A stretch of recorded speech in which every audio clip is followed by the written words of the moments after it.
High বন্ধুরা, welcome to my channel racer blog. বন্ধুরা, আজ আরও একটা নতুন রেসিপি নিয়ে তোমাদের সামনে চলে এসেছি। আর রেসিপিটার নাম হলো মিল্ক ড্রামস্টিক। রেসিপিটা শুনে একটু নতুন নতুন মনে হচ্ছে না বন্ধুরা? তাহলে মিল্ক ড্রামস্টিক বানাতে কি কি উপকরণ লাগছে আগে দেখো, তাহলে বুঝতে পারবে আমি কি বানাতে চলেছি। চলো দেখো বন্ধুরা, আমি এখানে সজনে ডাঁটা কেটে টুকরো করে রেখে দিয়েছি। আর এখানে নিয়েছি এখানে আদা রসুন, এটাকে আমি পেস্ট করে নেব। এখানে কাঁচা লঙ্কা কুচি, টমেটো কুচি, পেঁয়াজ কুচি, আর এখানে ধনে পাতা কুচি।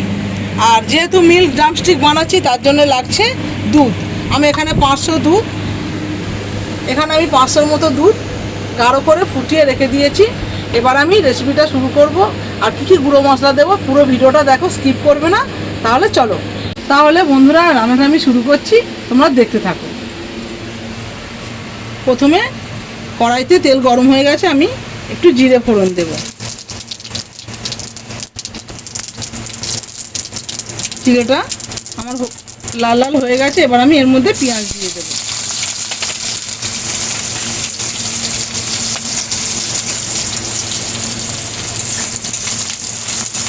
রেসিপিটা একদম নতুন রেসিপি আর একদম অন্যরকম খেতে লাগবে।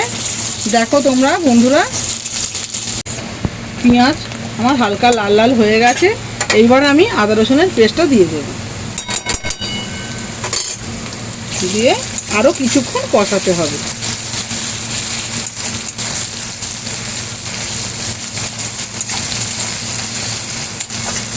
আদা রসুন দেওয়ার পর আমার দেখো বন্ধুরা কষানো হয়ে গেছে। এবার আমি এর মধ্যে সজনে ডাঁটাগুলো দিয়ে দেব।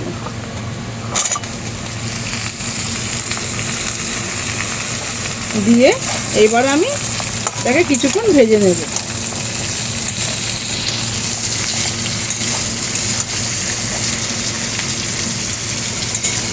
ডাঁটাগুলোকে হালকা করে ভেজে নিয়ে তারপরে আমি এরপরে একে একে পরপর উপকরণগুলো দিতে থাকবো। এবারে দেব কাঁচা লঙ্কা,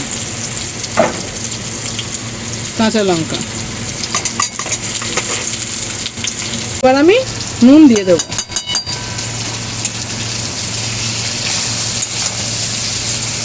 দিয়ে আরও কিছুক্ষণ এইভাবে কষবো।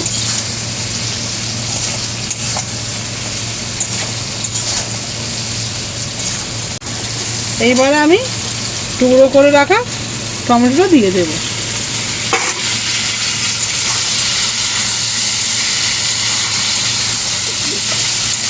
দিয়ে এবার যতক্ষণ না টমেটো নরম হচ্ছে এইভাবে ভালো করে কষতে হবে।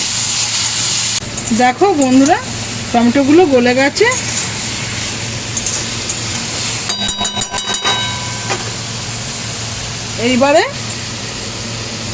এইবার আমি হলুদ গুঁড়ো দেব।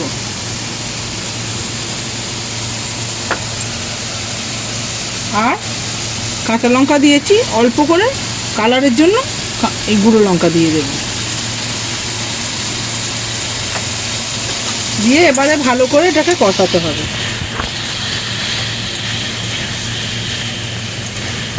দেখো কষানো আমার হয়ে গেছে, তেল ছেড়ে দিয়েছে মশলা থেকে। এইবারে আমি যে দুধটা ফুটিয়ে রেখেছিলাম, এই দুধটা ফুটিয়ে আমি ঠান্ডা করে রেখেছি। গরম দুধ দিলে কেটে যাবে, যার জন্য দুধটাকে ঠান্ডা করে এবারে আমি গ্যাস একদম ডাউন করে দুধ দিয়ে দেব। পরিমাণ মতো দুধটা দিয়ে দেব বন্ধুরা। তাহলে দেখো কত সুন্দর দেখতে হয়েছে, একেবারে একটা ইউনিক রান্না। দেখো এইভাবে পুরো দেখো কত সুন্দর কালার এসছে বন্ধুরা। আর এইভাবে গ্যাস কমিয়ে হবে, গ্যাসে জোর দেবো না, দুধটা নয়তো কেটে যাবে। দেখো দুধ কাটবে না, এইভাবে ধীরে ধীরে হবে। আর এবার এর মধ্যে আমি উপর থেকে ধনে পাতাটা ছড়িয়ে দেব।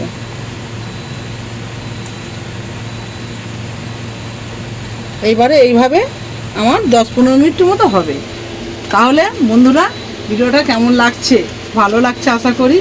আর তোমরা এইভাবে আমার পাশে থাকবে। এবারে আমি সামান্য একটু চিনি এর মধ্যে ছড়িয়ে দেব। আরও মিনিট 5 হবে। দেখো কত সুন্দর দেখতে লাগছে। দেখো বন্ধুরা, আমার রান্না হয়ে গেছে, একদম তেল ছেড়ে দিয়েছে, কত সুন্দর।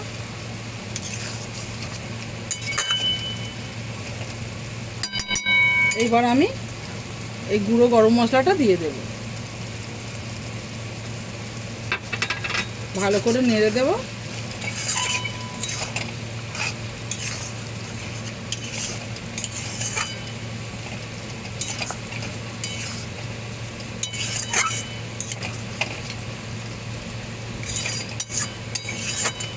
তাহলে আমার মিল্ক ড্রামস্টিক রেডি। এবার গ্যাস অফ করে দেবো। তাহলে বন্ধুরা, রান্না আমার কমপ্লিট হয়ে গেছে। এবার আমি খেয়ে বলবো কেমন হয়েছে।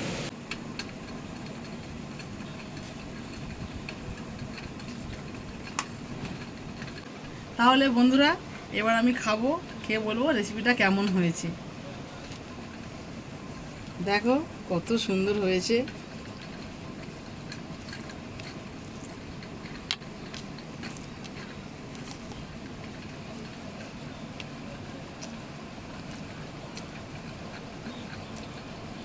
একদম অন্যরকম, আর এর টেস্ট মানে বলে বোঝানো যাবে না।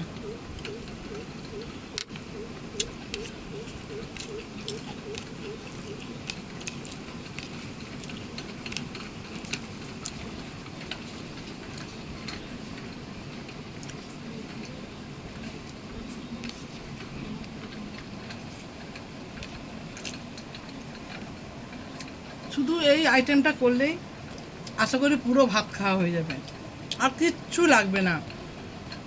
আর বন্ধুরা, সজনাটা যারা মানে খাও তোমরা, তারা মনে ভাবো যে কী আইটেম করবো, সজনাটা দিয়ে ঝোল চচ্চড়ি ছাড়া কিছু করা যায় না।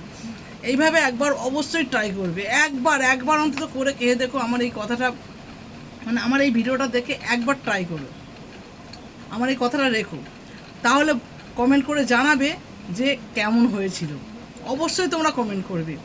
তাহলে এই ভিডিওটা ভালো লাগলে কমেন্ট করবে, লাইক শেয়ার অবশ্যই করবে, আর যারা চ্যানেলটা নতুন দেখছো তারা অবশ্যই করে সাবস্ক্রাইব করবে।